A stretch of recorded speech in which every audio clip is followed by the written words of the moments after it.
अपनी बगावत नहीं करते, शोहरत के लिए गंदी सियासत नहीं करते, मिट्टी से कभी अपनी बगावत नहीं करते, शोहरत के लिए गंदी सियासत नहीं करते।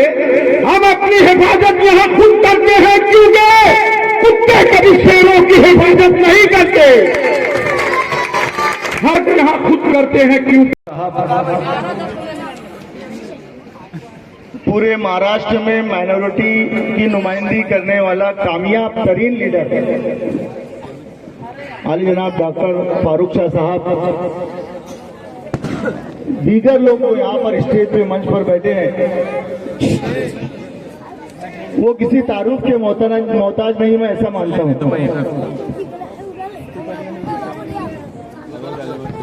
आप लोगों को फारूक शाह को वोट देना क्यों जरूरी है, या यूं कहें कि वो शख्स आप लोगों के वोटों का हकदार क्यों है। एक फैसला आप लोगों को ईमानदारी से धुलिया शहर में करना पड़ेगा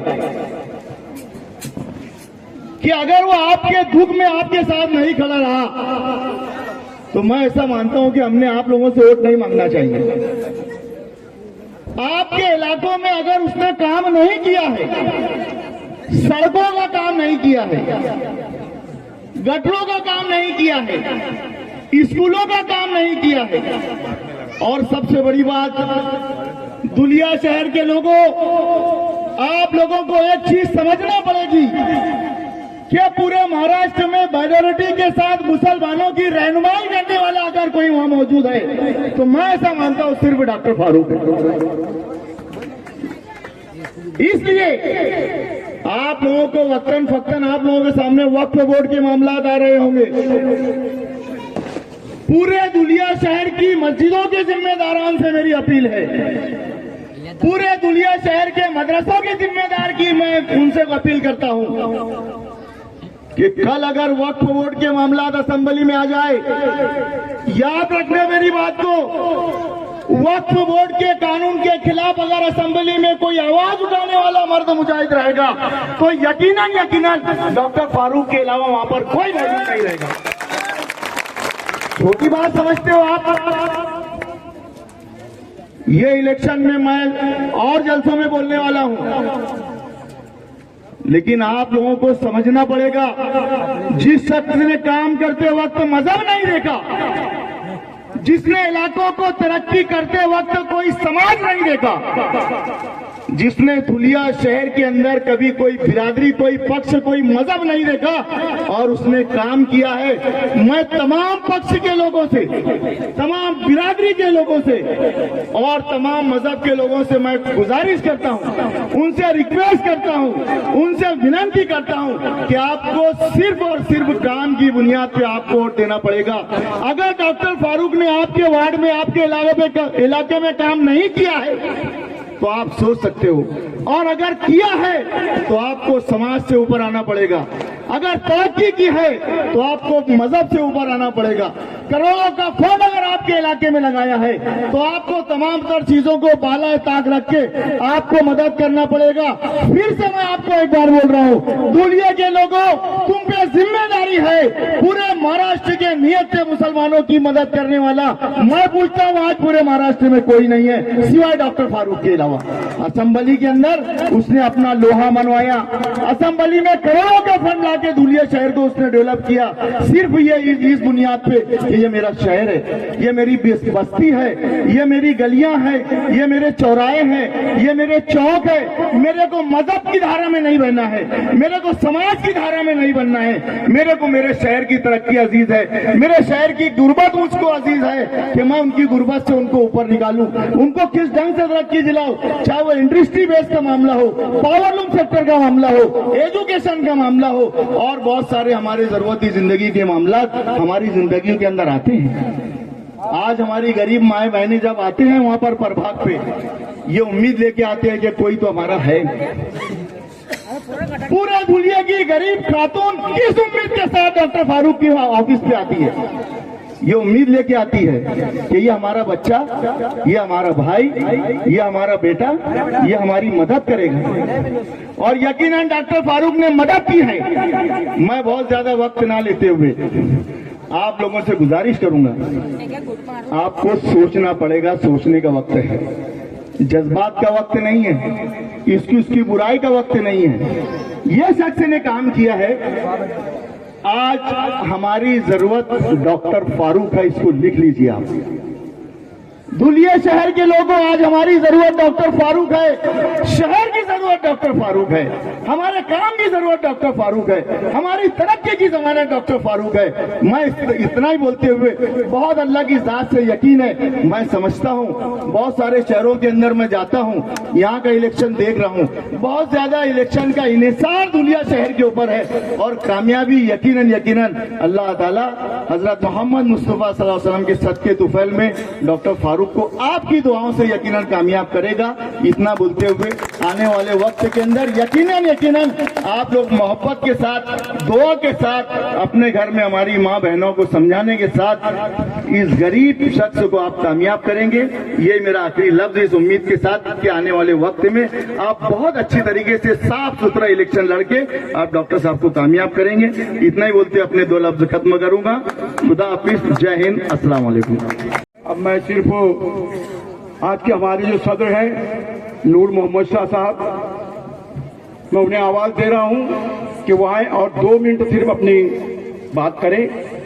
मैं 4 मिसरे पेश करता हूं उनके लिए कि भारत का संविधान बचाना जरूरी है, नफरत का हर चिराग बुझाना जरूरी है। भारत का संविधान बचाना जरूरी है, नफरत का हर चिराग बुझाना जरूरी है। अगर चाहते हो अमन तरक्की हो शहर में, फिर से पतंग हवा में उड़ाना जरूरी है। दोस्तों, मैं आपका पर्दे के पीछे है, मगर इनकी बहुत मेहनत है यहाँ पर काम करने के लिए। और जैसा कि आप लोगों ने जो यहाँ पर आके अपना वक्त दिया, इसके लिए हम लोग आपके बहुत शुक्रगुजार है। और 1-2 अल्फाज बोलना चाहता हूँ मैं कि बहुत अंधेरी रात थी। कई सालों से हमारे बुजुर्ग, जो हमारे बाप दादा अंधेरों में रहे, उनको कभी रोशनी नहीं मिली। मगर एक वक्त ऐसा आया, अल्लाह ने हमें फारूक साहब के रूप में, उनकी शक्ल में हमें एक सुबह की किरण दी। और हमारे धुलिया शहर के अंदर माशाअल्लाह इतना काम हुआ कि जो पिछले आमदार थे, जो पिछले काम करने वाले जो लोग थे, कि उनके पेट में दर्द हुआ कि ये इंसान एक बार पहली बार आया और इसने इतना काम कर दिया, अगर ये दोबारा अगर फिर चुन के आया तो हमारा वजूद मिट जाएगा।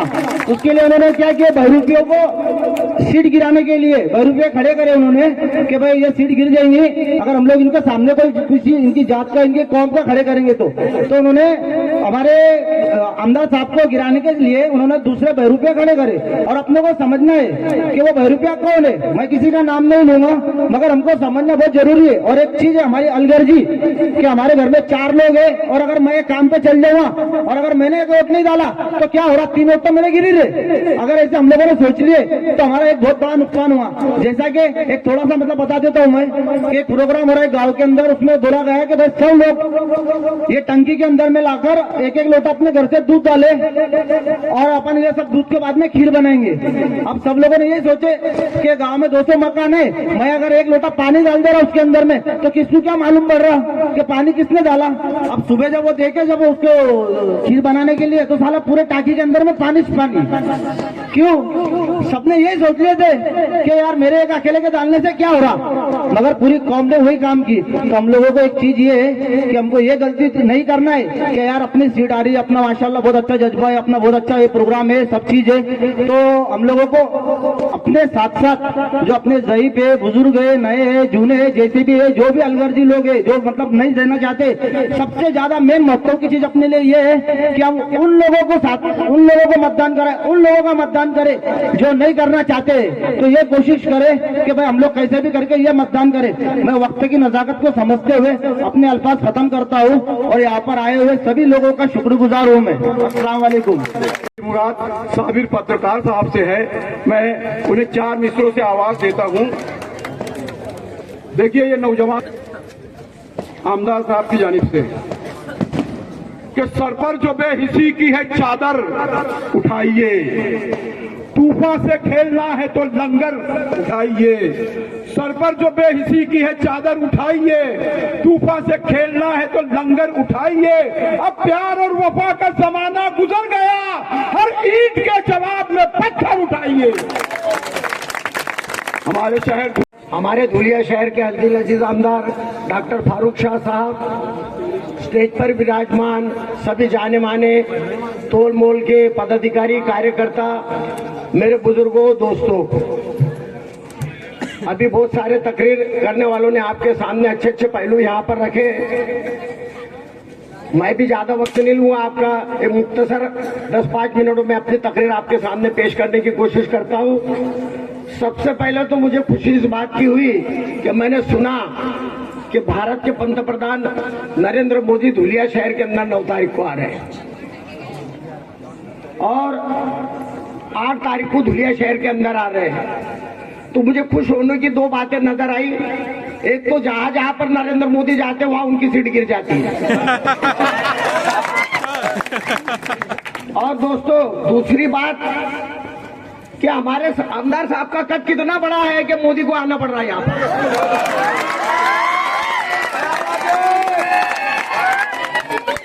आज देश का पंतप्रधान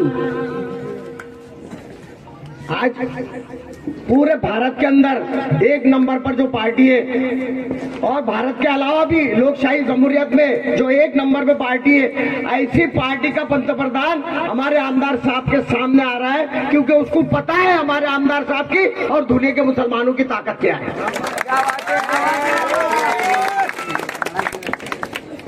वो ये लोग जानते हैं भाजपा वाले, और जिसको बहुत जल्दी सकरात लगने वाली है, आप समझ रहे होंगे मैं किस तरफ नजारा इशारा कर रहा हूं। ये लोग जानते हैं कि हमारा मुकाबला धुलिया के गब्बर और एक डैशिंग आमदार के साथ में और धुलिया की पब्लिक के साथ में, इसलिए वो विकास पे बात नहीं करते, तरक्की के कामों पर बात नहीं करते। जब देखो जब हिंदू मुसलमान, हिंदू मुसलमान, हिंदुओं की हुंकार, हिंदुओं की हुंकार। अगर काम पर बात करेंगे तो उनके पास में कोई मौजूद नहीं, कोई मुद्दा नहीं है। अब वो जाकर कह रहे हैं कि हम पार्किंग की व्यवस्था करेंगे। अनूप अग्रवाल का कहना है कि अगर तुम मुझे चुन के देंगे तो मैं धुलिया में जो ट्रैफिक की लाइन जो बिगड़ गई है उसको लगाऊंगा। अरे 5 साल से तुमको 52-54 नगर सेवक चुन के दिए, पालिका टोइंग वाहन चलाती थी इसके पहले, और जो पार्किंग की व्यवस्था अब्दुल रहमान साहब के टाइम पे हुई, नगर पालिका का बहुत बड़ा उसमें हाथ था। लेकिन तुमको पिछले 5 सालों में 52-54 नगर सेवक चुन के दिए, तुमने नगर पालिका को, महानगर पालिका को लूटने के सिवा कोई काम नहीं किया। आज आमदार साहब के कामों को लेकर तुम घबराए हुए, तुम्हारे अंदर दहशत है। फिर से आमदार डॉक्टर फारूक शाह साहब चुनकर आ जाएंगे, इसके लिए तुम विकास काम पर बात नहीं कर रहे, तुम सिर्फ हिंदू मुसलमान कर रहे। और याद रखो, हमारी खामोशी को हमारी मजबूरी मत समझो, हमारी खामोशी को हमारी मजबूरी मत समझो। तुम जो झूठ के अंदर करते हो वो मुसलमान अकेले करता है। तुम जो झूठ के अंदर करते हो वो हम मुसलमान अकेले करते हैं। बुजुर्गों, दोस्तों, बहुत सारी बातें, मैं ज्यादा वक्त नहीं लूंगा। ये हिंदू मुसलमान तो हम काफी दिनों से सुन रहे हैं, लेकिन हमारी बस्ती में सुबह 6 बजे से हमारा हिंदू भाई अखबार डालने आता, उसके बाद हमारी हिंदू बहन भेड़ कोम वाली बेचने आती, हिंदू भाजीपाला बेचने वाले आते, हिंदू कांदा बेचने वाले आते, सुबह से लेकर तो दोपहर तक, शाम तक हमारे हिंदू भाई हमारी बस्तियों में आते। लेकिन आज तक तारीख उठा के देख लो, किसी मुस्लिम बस्ती पर, किसी हिंदू भाई पर किसी मुस्लिम ने अटैक नहीं किया, उस पर हमला नहीं किया। लेकिन गौर करो, हमारे मुस्लिम भाई जो देहातों में जाते थे भंगार के कामों के लिए, लारियां बेचने के लिए, चादरें बेचने के लिए, छोटे छोटे कामों के लिए जो हमारे हिंदू भाई जाते थे, उनकी दाढ़ी और टोपी देखकर उनको मारा जा रहा है, उनके साथ मॉब लिंचिंग हो रहा है। हमारे मुस्लिम भाइयों का गैर बस्तियों में जाकर बिजनेस करना, धंधा करना दुश्वार हो गया है। हालात बहुत खराब है दोस्तों, बद से बदतर हालात है पूरे भारत के अंदर। अभी वो एक सेना के आमदार ने, कल का उसका इंटरव्यू मैंने पढ़ा, औरंगजेब की मजार तोड़ने की बात कर रहे हैं कि इसको तोड़ के फेंकेंगे। 400-500 साल पुरानी मजार, ये सुरमा वो कब्र से लोहा लेने जा रहे हैं। मैं मौजू पे आता हूं, बात इतनी है कि माहौल बहुत खराब है और अगर हमारी कयादत खत्म कर दी गई तो हम किसके भरोसे लड़ेंगे, किसके सहारे लड़ेंगे। हमारे दबंग आमदार धुलिया शहर के घरों की आंखों में डाल के अपनी आंखें उनसे बात करते और अपनी लोहा मनवा लेते, अपने कौम के हक में अपना लोहा मनवा लेते। तो ऐसे हमारे आमदार साहब को फिर से दोबारा चुन के लाने के लिए हमको वोटिंग के दिन सवेरे सारे हमारे काम बाजू में रखकर 7 बजे से बगैर किसी दावत के, बगैर किसी बुलावे के, बगैर किसी रिक्शा का रास्ता देखे हुए हमारे घर की फैमिली को ले जाकर सवेरे 7 बजे से लाइन लगानी होगी। दोस्तों, अगर हम अभी भी जागे नहीं हुए, हम अभी भी गाफिल रहे, तो याद रखना ये अनूप अग्रवाल यहाँ पर अगर आ गया तो ये मुस्लिम बस्ती का, इसने एक बस्ती का जायजा लिया है और जहां जहां भी हमारे अतिक्रमण है ये बुलडोजर बाबा बनकर उस पर बुलडोजर चलाने वाला है। ये हर तरह से मुसलमानों की कमर तोड़ना चाहते हैं, हर तरह से मुसलमान को परेशान करना चाहते हैं। इसके लिए डॉक्टर फारूक शाह साहब का चुन के आना हमारे धुलिया शहर के हित में। इतना कह के मैं अपने 2 लफ्ज खत्म करता हूँ। अस्सलाम वालेकुम। पंतप्रधान उनको 4 मिसरे में मैं निपटा देता हूँ कि हिंदुस्तान के मैखाने का तंग नजर एक साकी है, ऊपर कपड़ा 20 लाख का, अंदर चट्टी खाकी है। हिंदुस्तान के मैखाने का तंग नजर एक साकी है, ऊपर कपड़ा 20 लाख का, अंदर चड्डी खाकी है। और झूठे वादे मन की बातें करने वाले सुन ले जरा, खूब किया दुनिया का दौरा, दिल का दौरा बाकी है। खूब किया दुनिया का दौरा, दिल का दौरा बाकी है। निजाम भाई, मैं आपके सामने और एक दबंग मुकर्रिर को खड़े करना चाहता हूं। मेरी मुराद मिन्नू भाई से है कि वो आए और अपने ख्यालात का इज़हार करें। फिर आप लोगों ने क्यों सजाई है?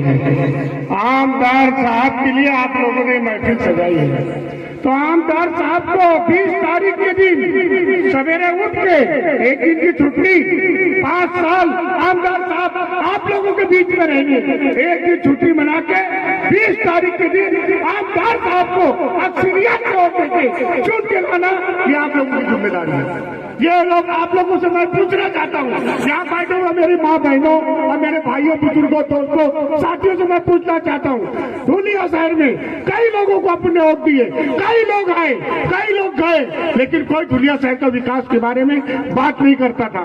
किसने बात करा तो वो है हमारे आमदार साहब। असेंबली में लड़े, बाहर लड़े, कोरोना काल में लड़े, जद्दोजहद करते आए और धुलिया शहर का विकास किया। और पूरे शहर में आज धुलिया शहर का जब नाम निकलता है ना, तो उसके साथ में यहाँ पे हिंदू, मुसलमान, सिख, ईसाई सब भाई लोगों का नाम निकलता है कि वहां से धुलिया शहर से आमदार चुन के जो दिए, वो दबंग आमदार, शेर आमदार चुन के दिए और उसने असेंबली को पूरा हिला के धुलिया शहर का विकास किया। मैं आप लोगों से पूछना चाहता हूँ, आप लोग खामोश बैठो मत, मेरे सवाल कर, धुलिया शहर में काम हुआ कि नहीं हुआ? बताइए। धुलिया शहर का विकास आमदार साहब ने किया, तो एक दिन वो भी छुट्टी रखो और वोट पतंग के निशान पे मार के आमदार साहब को इस वक्त जबकि अपने 2,5-3 हजार वोट से चुन के आए थे, इस टाइम आमदार साहब को 25-30 हजार वोट से चुन के दो। कल की सभा में मैं था, हमारे दीपा मैडम साहब भी आए थे, बहुत अच्छी बातें करी, बहुत अच्छे लोगों की दिल। आज अपने साथ सभी लोग हैं दुनिया से, हिंदू, मुस्लिम, सिख, ईसाई, आपस में हम भाई भाई। इसके पहले जो नेता धुलिया शहर में लड़ना चाहते थे, जो लोगों को फार्म मिला था, बस वो तोड़ी तबाड़ी में ही रहते थे, जीतने के लिए कोई नहीं लड़ता था। तो मेरे भाइयों, मेरे दोस्तों, मेरे बुजुर्गों, मेरे साथियों, मेरे पर्दा नशीन, मेरी माँ बहनों, आप लोग रोजा रख के, नमाज पढ़ के और क्या बोलते हैं साहब के लिए दुआ करके और धुलिया शहर में आमदार साहब को चुन के लाइए। और जो काम है इंशाअल्लाह हो चुके हैं, जो चंद्र काम है वो भी इंशाअल्लाह साहब आमदार साहब जब चुन के आएंगे तो धुलिया शहर का विकास करेंगे। न दौलत के वास्ते न शौहरत के वास्ते, ये खड़ा है आवाम की खिदमत के वास्ते। इसके पहले के लोग जो थे वो खिदमत के लिए नहीं खड़े होते थे, सिर्फ उनकी यही नीयत थी कि आज काम भरा जाए, उससे बात कर ले क्या आने वाला है, लेके बैठ जाएंगे। और ये आमदार साहब ने धुलिया शहर में जो लड़े तो अपनी दिलो जान लगा के लड़े और धुलिया शहर को बता दिए कि हम धुलिया शहर में काम लाएंगे। अभी तो बाबा आएंगे, चाचा आएंगे, बड़े बड़े शेर हैदराबाद फिर इनकी सीटें उड़ाएंगे। ये यहाँ पे हमारे आमदार साहब का अगर तुम लोग का सबका ताकत सपोर्ट और वो नहीं रहता तो यहाँ पे नरेंद्र मोदी साहब आते क्या? नहीं आते। कभी आएंगे आप लोगों के बीच? कभी किसी ने पूछा क्या कि मुसलमान वार्ड में काम क्या है? कई नारियल फोता ले, कई साले और लिए कई कुर्कू लगा दिए, लेकिन वो काम को अंजाम नहीं दिए। वो काम को अंजाम किसने दिया? तो हमारे डॉक्टर फारूक साहब ने दिया। तो मेरे बुजुर्गों दोस्तों, 5 साल के कार्य में आप लोगों का काम आमदार साहब ने किया।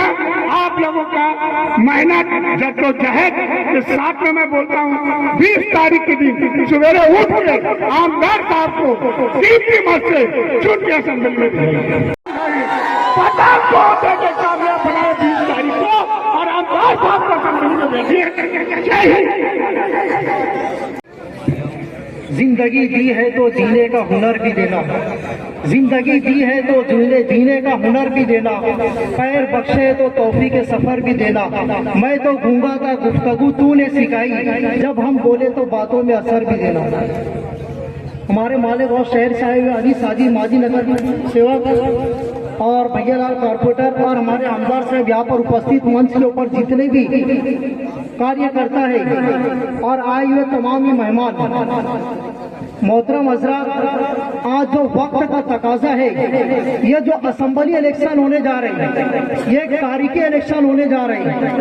आप तारीख उठा करके देखिए धुलिया जिले की, क्या हमने आज से 30 साल 40 साल पहले जिन लोगों को चुन कर दिया है, क्या उन लोगों ने इस शहर के लिए विकास का काम किया है? क्या नहीं किया है? डॉक्टर फारूक शाह आमदार एक पढ़ा लिखा आदमी है।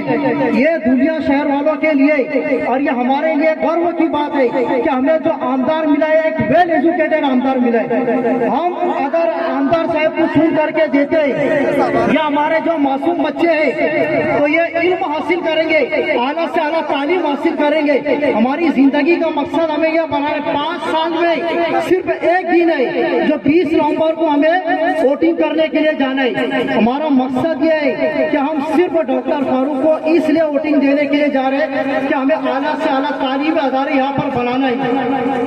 और इसी तरीके से मेडिकल कॉलेज वगैरह ये भी डॉक्टर साहब आगे के लिए लाने वाले हैं।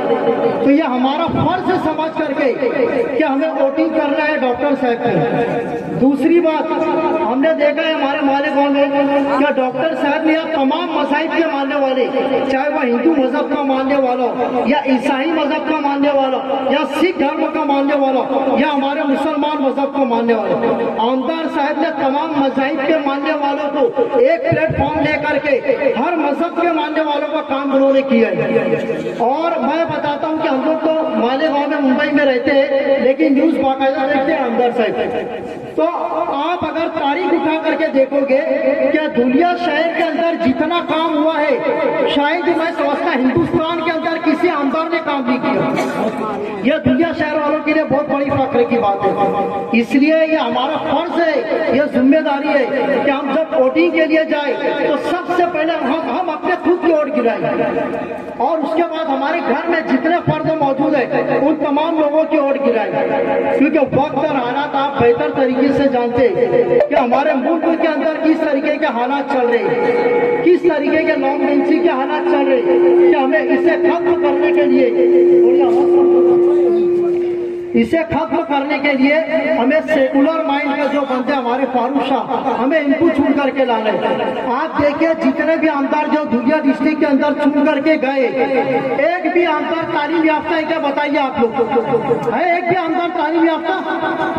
आमदार साहब को 5 साल मिले, उस 5 साल के अंदर 2-2.5 साल कोरोना काल का गया। सिर्फ 2.5 साल के अंदर, क्योंकि आमदार साहब हमारे पढ़े लिखे थे, एक तालीम याफ्ता थे और वेल एजुकेटेड थे, और उन्हें मराठी भी अच्छी आती थी, बात करना भी उन्हें अच्छा आता था। तो इन्होंने हमारे दुनिया शहर के लिए, चाहे वो किसी की भी हुकूमत हो, तो इन्होंने उससे लड़ करके हमारे दुनिया शहर के लिए विकास का काम किया। हम चाहते हैं कि आमदार साहब इतनी अक्सरियत से चुन करके आए कि दुनिया शहर की काया पलट जाए। ये जो मासूम बच्चे हमारे यहाँ पर है, हम नहीं चाहते कि मैं पढ़ा लिखा हूँ तो मेरे घर के जो मासूम बच्चे वो भी तालीम याफ्ता बने। हमें सिर्फ इस मकसद के लिए आमदार साहब को चुन कर देना है कि हमारे दुनिया शहर के अंदर वो चाहे किसी भी मज़हब से ताल्लुक रखने वाले, वो हमारे सेकुलर भाई, हिंदू मजहब के मानने वाले, सिख मजहब के मानने वाले, मुस्लिम मजहब को मानने वाले, ये तमाम सेकुलर लोगों की वोट हमारी सिर्फ और सिर्फ आमदार साहब को पड़ना चाहिए। आप देखो कितने हजारों का काम किए, दरगाहों के काम किए और गुरुद्वारा के काम किए, मंदिरों के काम किए, ये आप लोग बखूबी जानते हैं दुनिया शहर वाले। इसलिए ये वक्त और हालात का तकाजा है कि हमारे इख्तिलाफ को किनारे रखो। ये मत देखो कि डॉक्टर साहब हमारे घर पर नहीं आए, वोट मांगने के लिए नहीं आए। ये वक्त है हमारा है, ये डॉक्टर साहब का नहीं है, ये वक्त आज हमारा है। क्योंकि आप हिंदुस्तान की तारीख उठाकर देखो क्या मुसलमानों के साथ और जो सेकुलर माइंड के लोग हैं, हमारी तमाम मज़ाहिब के मानने वाले लोग जो है, आज उन्हें कितना परेशान किए जा रहे हैं। इसलिए ये हमारी और आपकी जिम्मेदारी है। यानी कि डॉक्टर साहब का हमें कोई मैसेज नहीं आया या वहाँ से कोई कार्यकर्ता नहीं आया, बल्कि हमें ये हमारा इखलाकी फर्ज समझ के हमें जा करके पतंग निशान के ऊपर भारी से भारी अक्सरियत से वोट डाल के आमदार साहब को कामयाब करना है। अस्सलाम वालेकुम। देते हैं, जो टूटे दिल हैं उन्हें फिर से जोड़ देते हैं, हर एक जुल्म की जंजीर तोड़ देते हैं, जो टूटे दिल हैं उन्हें फिर से जोड़ देते हैं। हमारे भाई के हाथों में इतनी ताकत है, ये जातिवादों की गर्दन मरोड़ देते हैं। आपके रूबरू आमदार बिस्मिल्लाहिर्रहमानिर्रहीम, बिस्मिल्लाहिर्रहमानिर्रहीम, नहमदु व नसल्ली अला रसूलिहिल करीम, अम्मा बाद। आज के इस जलसे के सदर हमारे भाई नूर मोहम्मद, स्टेज पर मौजूद एमआईएम पार्टी के जिला सदर नासिर पठान साहब, शहर सदर मुख्तार बिल्डर साहब, मौलवी शकील अहमद कासमी साहब, मालेगांव के कॉरपोरेटर हाजी अनीस अहमद साहब, हाजी रफीक साहब, इकबाल भाई, निजाम दादा सैयद, यहाँ पर मौजूद अल्ताफ भाई पिंजारी, यूसुफ भाई पुडारी और जो मंसूरी पिंजारी समाज की तरफ से मुझे पाठिंबा दिया गया है, वो मेरे तमाम साथी, बुजुर्गों, दोस्तों और जहाँ तक मेरी आवाज़ पहुँच रही है मेरी माँ और बहनों, कि ये बुजुर्गों की दुआ है, ये अता है उसकी, सिर्फ अल्फाज के पत्थर नहीं फेंके मैंने। ये बुजुर्गों की दुआ है, ये अता है उसकी, सिर्फ अल्फाज के पत्थर नहीं फेंके मैंने। अपनी मेहनत से किया नाम जहां में रोशन, गैर की आग पे तलवे नहीं फेंके। साथियों, आप तमाम लोगों का तहे दिल से शुक्रिया अदा करना चाहूंगा कि आज से 5 साल पहले आप लोगों ने मेरे लिए दुआएं की थी, मेरे लिए मेहनतें की थी,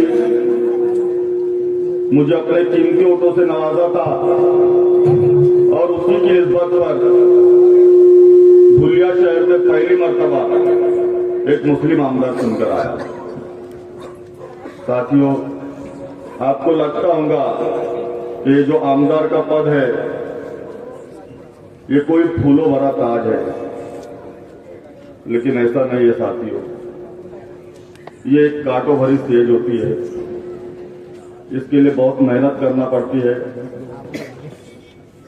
एक शायर ने कहा है कि सुलगती रेत पे तलवे लहू लहू करना, सुलगती रेत पे तलवे लहू लहू करना, फिर उसके बाद गुलाबों की आरज़ू करना।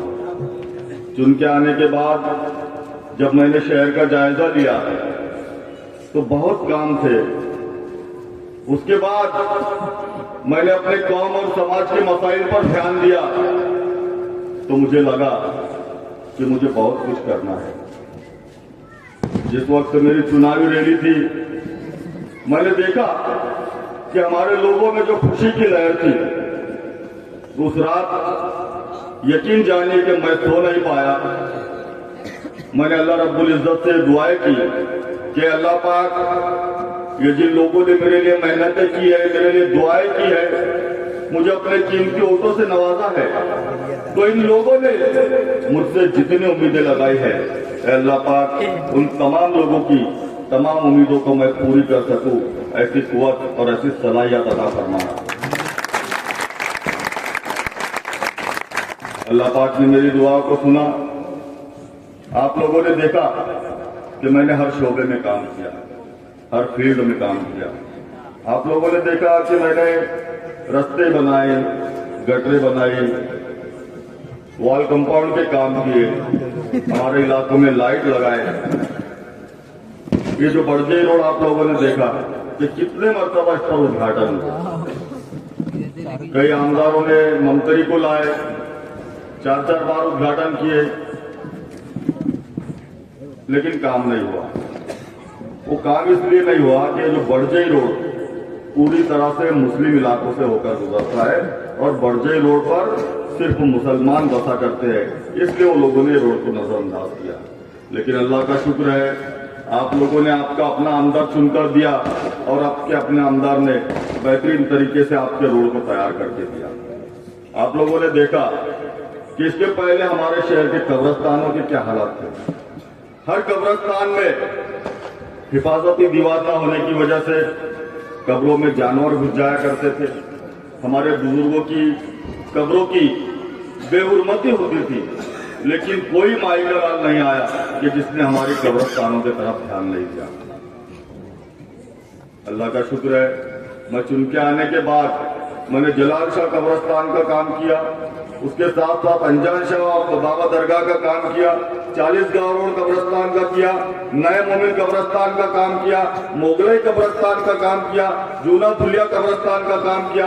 ये तो ठीक है, ये मेरे शहर के, ये मेरे मतदार संघ के कब्रिस्तान है, लेकिन इसके बावजूद मेरे पास में जो इतराफ के, जो देहात के लोग, जो मेरे मतदार संघ में नहीं आता है, ऐसी जगहों के लोग जिसमें आरवी, नेर, सोनगीर, निहालोर, फागना, ऐसे कई जगह के लोग मेरे पास आते थे और वो यही कहा करते थे कि हमने 50-50 साल से हम लोग कांग्रेस की गुलामी कर रहे हैं। कांग्रेस का जब भी कोई उम्मीदवार हमारे पास आता है वोट मांगने के लिए, तो हम सबसे पहले उसको ये बोलते हैं कि हमारे गांव के कब्रिस्तान की हालत बहुत खराब है, आप उसकी हिफाजती दीवार बना कर दो। कई मरतबा उन्होंने वादे किए, लेकिन कभी उन्होंने हमारे कब्रिस्तानों की तरफ ध्यान नहीं दिया। अल्लाह का शुक्र है, मैंने इतराफ के भी जितने कब्रिस्तान है सभी कब्रिस्तानों के काम किए, दरगाहों के काम किए, मदरसों के काम किए। आप जाकर देखिए, मदरसा सिराजुल उलूम, मदरसा सुल्तानिया, मदरसा फलादारैन, ईदगाह मैदान, ऐसी कोई जगह छोड़ी नहीं हमने कि जहां पर हमारी कौम और समाज के मसाइल हो और मैंने उस पर काम नहीं किया। उसके बाद आप लोगों ने देखा कि जो हमारे ख्वातीन के जो मसाइल थे, हमारी औरतों को डिलीवरी के लिए हीरे मेडिकल में शहर से 6 किलोमीटर दूर जाना पड़ता था।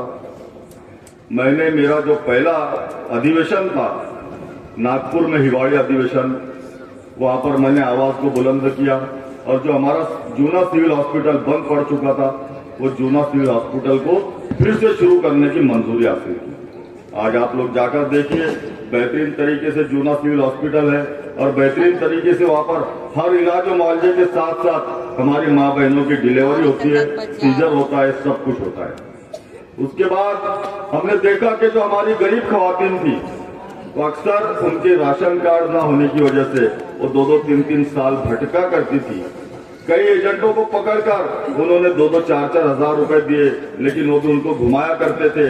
सिर्फ राशन कार्ड न होने की वजह से उनको अनाज भी नहीं मिलता था। मैंने ऐलानिया एक रिक्शा घुमाई और तमाम लोगों को ये कहा कि जिनके राशन कार्ड नहीं बने हो वो मेरे ऑफिस पे आकर अपने कागजात को जमा करें। अल्लाह का शुक्र है, मैंने उससे एक नए पैसे की फीस ना लेते हुए यहाँ तक कि जो 150 रुपए जो राशन कार्ड बनाने के लिए लगता है वो भी अपनी जेब से लगाकर कई हजारों लोगों को राशन कार्ड दिए। उसके बाद कई गरीब औरतें आती थी कि भैया हमारा राशन कार्ड है लेकिन हमको अनाज नहीं मिलता। मैंने अनाज मिलाने का काम किया।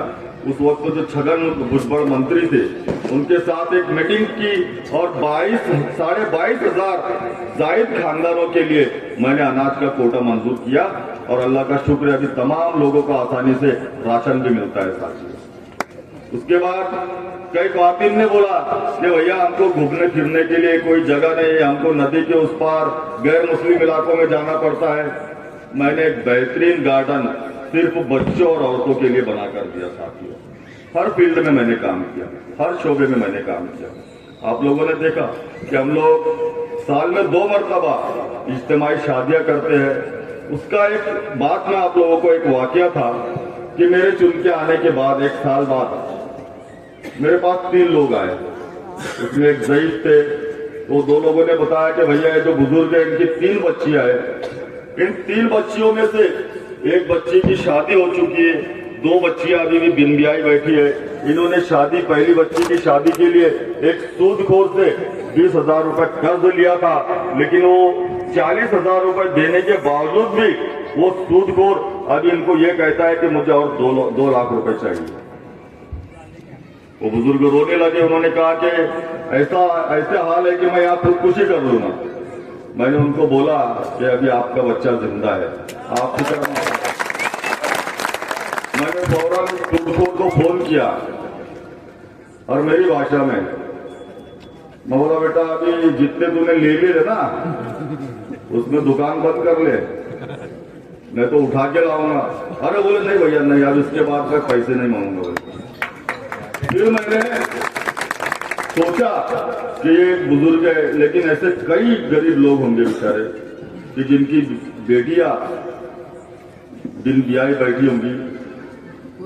मैंने अपने सब नगर सेवकों को बुलाया, अपने कार्यकर्ताओं को बुलाया और उनसे मशवरा करके हमने ये तय किया कि आज के बाद हम लोग साल में 2 मरतबा इज्तिमाई शादियां कराएंगे और पूरे शहर में हमारे लोग सर्वे करेंगे कि जो बच्ची जिसके माँ है या बाप नहीं, या तो जिसके बाप है लेकिन वो माली एतबार से बहुत कमजोर है, वो बच्ची की शादी नहीं कर पाते, ऐसे तमाम गरीब मुस्तहिक यतीम बच्चियों की शादियों कराने का काम हम लोगों ने शुरू किया और अल्लाह का शुक्र है अब तक कई सैकड़ों बच्चियों की शादियां हमने की। तो साथियों, ये एक होता है आमदार का फर्ज। आज ये तमाम काम आप लोगों की खिदमत अंजाम देने के बाद मैं आज आप लोगों से वोट मांगने के लिए आया हूं। आप देख रहे हैं इलेक्शन का दौर है, आपके पास मैं आया हूं ऐसे और बहुत सारे लोग आएंगे, कई सिकंदर आएंगे, कई कलंदर आएंगे, उसके साथ 2 काले मुंह के बंदर भी आएंगे। अभी एक बात हमारे नूर मोहम्मद भैया ने बताई आपको, ये हमारे में से बोले एक को किसको खड़ा कर दिया गया है कि भाई फारूक शाह की वोट डिवाइड करो, तकसीम करो, फारूक शाह गिर जाएगा, भाजपा चुन के आ जाएंगे, ऐसे उनके नापा गिराते। लेकिन नूर मोहम्मद भैया अल्लाह का शुक्र है जो हमारे शहर के मुसलमान है ना अब जागरूक हो चुके हैं। उनको मालूम हो कि कौन दलाल है और कौन किस रास्ते से आया है। अल्लाह ने चाहा तो किसी के भी बहकावे में नहीं आएंगे। और वो आवले बावले को जो खड़ा किया ना साइकिल पे तो साइकिल का एक चक्का फडणवीस का है, दूसरा चक्का अजीत पवार का है, सिर्फ हैंडल वो अबू आसिम का है। ये सबको मालूम है, तो आप उसकी फिक्र मत करो। इंशाअल्लाह मेरी कौम और मेरा समाज उनके झांसे में आने वाला नहीं। हमारा मुकाबला 2 काले बंदरों से तो टाइम कम है ना, वो जब बोलने तो एक वो काला बंदर बोले धर्म योद्धा, क्या बोलता हूँ धर्म योद्धा। कितने युद्ध किए तूने धर्म के वास्ते? अरे चूहा मारा क्या? बोले मुस्लिम बस्तियों पे बुलडोजर चलाऊंगा। बोले ये तेरा बाप अभी जिंदा है।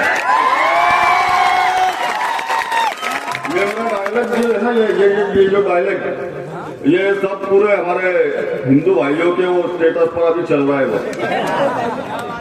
लेकिन मैं ऐलानिया बोल रहा कि मैं किसी मजहब के या किसी धर्म के बारे में नहीं बोल रहा। ये जो फालतू कुत्ता, ये जो मेरे धर्म के बारे में जो भौंक रहा है ना, उसको बोल रहा मैं। क्या बेटा तुझे खुला चैलेंज है, तेरे में कितनी हिम्मत है वो सब देख लूंगा अभी। दूसरी बात, आप लोगों ने देखा कि अभी कुछ दलाल आए थे, बोले कुछ घूम रहे थे वो बोचरा बुड्ढे के वास्ते।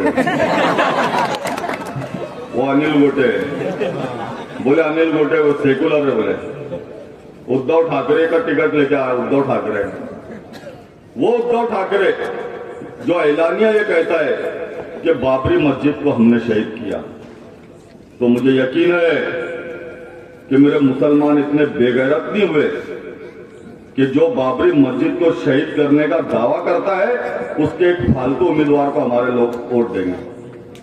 क्या भाई देंगे क्या? और आपको बताना चाहूंगा, स्टेशन रोड पे एक मस्जिद थी, याद है क्या आप सब लोगों को? स्टेशन रोड पे एक मस्जिद थी, उस वक्त तो ये बोचरे आमदार था। तो वो मस्जिद को जब शहीद करने की बात आई तो हमारे कुछ साथी गए, बोले अल्लाह, बोले तुम हमारी कुछ मदद करो, मस्जिद को तोड़ा जा रहा है। तो बोले मैं आरएसएस का हूँ। बोले वो बोचरिया बोलता, बोले आरएसएस का हूँ। बोले मैं, और बोले मैं तुम्हारी मदद नहीं कर सकता। तुम बोले कदम बांडे को वोट देते ना, तो कदम बांडे के पास जाओ। तो साथियों देखो, अपना तो अपना होता है, बाकी सब झूठा सपना होता है। आज कई तरह के दलाल आएंगे, आप लोगों को बोलेंगे कि भाई वो सेकुलर है, ऐसा है वैसा है। उसकी एक मिसाल आपको दूंगा मैं, कि हमारे मालेगांव के मुन्ना भाई ये बात के गवाह है। असेंबली में जो 2016 में एक इजलास चल रहा था, उस इजलास में हमारे जो एमआईएम के आमदार थे वारिस पठान साहब, वारिस पठान साहब को कुछ कुत्तों ने घेर लिया, उसमें बोचरा कुत्ता भी था।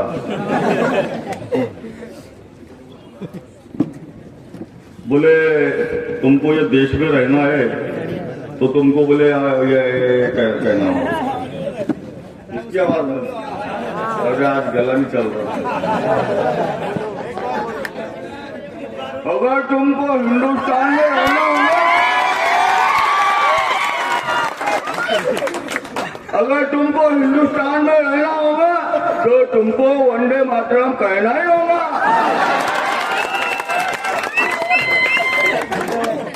क्यों? तेरे बाप को हिंदुस्तान? अरे बोचरिया, तेरे मुंह में दांत नहीं, तेरे पेट में हाथ नहीं, बड़ी बड़ी बातें कर रहा। बोले मैं सफारी गार्डन बोल रहा हूँ। क्या बोल रहा अभी?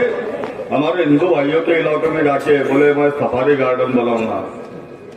सफारी गार्डन के बहाना करके उसने क्या करा, सब गरीब लोगों को बोला, बोले भांडे बर्तन दो। भांडे बर्तन जमा करा, बेच के खा लिया। अरे तू 15 साल आमदार रहा, 15 साल में तो पैसे कुछ नहीं हुआ, और अभी तो 15 महीने भी शिल्लक नहीं चल।